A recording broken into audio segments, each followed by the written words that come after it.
So there's this viral clip making the rounds of a man getting seriously frustrated while arguing with an AI. And it's pretty funny, but here's the thing. This wasn't just some random internet moment. It was actually a live stress test for a whole new kind of artificial intelligence. And honestly, it gives us a wild glimpse into the future of how we're all going to be interacting with technology. The guy in the video? That's Luo Yonghao, a well-known tech entrepreneur. And what's so crazy is that after this incredibly heated, very public argument with an AI named Doubao, he gave it the highest possible praise. He said arguing with it was so engaging he could get into a flow state. So what on earth did this AI do that was so impressive it could totally win over the person it was literally designed to argue with? Okay, so let's get into the debate itself. The topic was a juicy one and super personal for Luo Yonghao. Was his own creation, the smartest phone, actually any good? He was on stage defending his legacy, and the AI was there to tear it down. So on one side, you've got Luo defending his baby, right? He's talking about its soul, the innovation, the design he claims everyone else copied. But on the other side, the AI, Doubao, comes in swinging with cold, hard data. It just lists off all the real-world problems, the terrible battery life, the overheating, the overpriced features. This is where things get really interesting.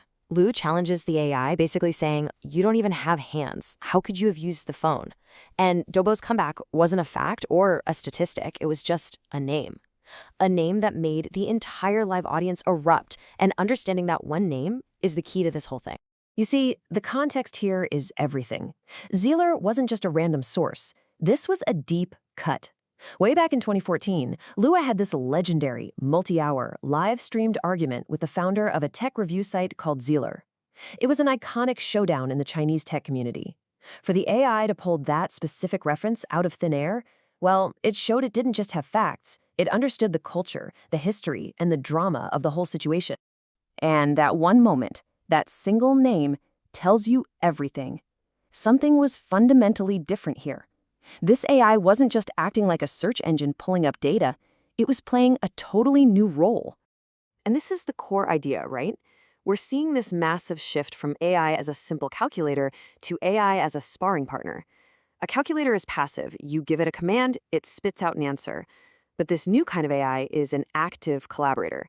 It understands what you're trying to do, and it actually pushes back, engaging you in this mental game of logic and emotion. And get this wasn't some happy accident. This is literally what its creators were aiming for, a true conversational partner. An AI that can handle the heat of a live debate, pick up on unspoken cues, and just think on its feet, almost like a human teammate. So how in the world did Doubao actually pull this off? Well, it wasn't just one magic trick. It was a whole cocktail of key technologies all firing at once during this crazy live showdown. The whole debate was basically a public pressure test, you know? Forget boring lab scores, we saw its incredibly low latency. It was responding almost instantly. It showed a mix of IQ and EQ, using logical points but then adjusting its tone to be sarcastic. It remembered everything they'd talked about, followed these weird, complex instructions, and then, the killer move. It pulled that perfect Zealer reference out of a massive library of knowledge. And nothing showed off its skills better than this moment. At one point, Lu gets so frustrated, he tries to trip it up with this silly rule. Add okay to the end of every sentence. Doubao does it instantly, but with this hilarious, sarcastic tone that gets the audience laughing. So Lu doubles down and makes it harder. Alternate sentences, one with okay, one without. And the AI just adapts on the fly.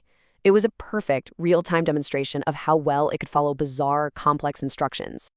Okay, so this demo was incredibly impressive, but it wasn't just a cool party trick to win an argument. This was part of a much bigger ambition, a showcase for where this entire ecosystem of AI products is heading. What's really fascinating is that at the very same event, Luo's own team launched their new AI app called Qting. And here you can see two sides of the same coin. On one hand, you have Doubao, built for real-time, messy human conversation. And on the other, you have Qting, an AI built for deep, quiet content analysis. It just shows how this new wave of AI is being used to solve completely different kinds of problems. And this quote from Lu really gets to the heart of it all. For him, this event wasn't just a tech demo, it was a statement. He was essentially trying to prove that Chinese technology has moved way beyond just copying what others are doing and is now genuinely innovating and leading the way in these super complex fields. So, what's the big takeaway here? Let's zoom out. Because when a man gets into a serious public argument with a machine, you know something fundamental has just changed. It means the whole definition of a smart AI is changing. It's not about acing some standardized test in a quiet lab anymore. The real benchmark, the new test, is the utter chaos of a real human conversation, how it handles the pressure, the interruptions, and the pure unpredictability of it all. So, what does this actually mean for us, for you and me? We are moving way beyond AI assistants that just set a timer or play a song. We are stepping into an era where AI could become your personal coach, pushing you to be better, or a tutor that challenges your assumptions, or even a creative collaborator that spars with you to make your ideas stronger. And that really is the thought I want to leave you with.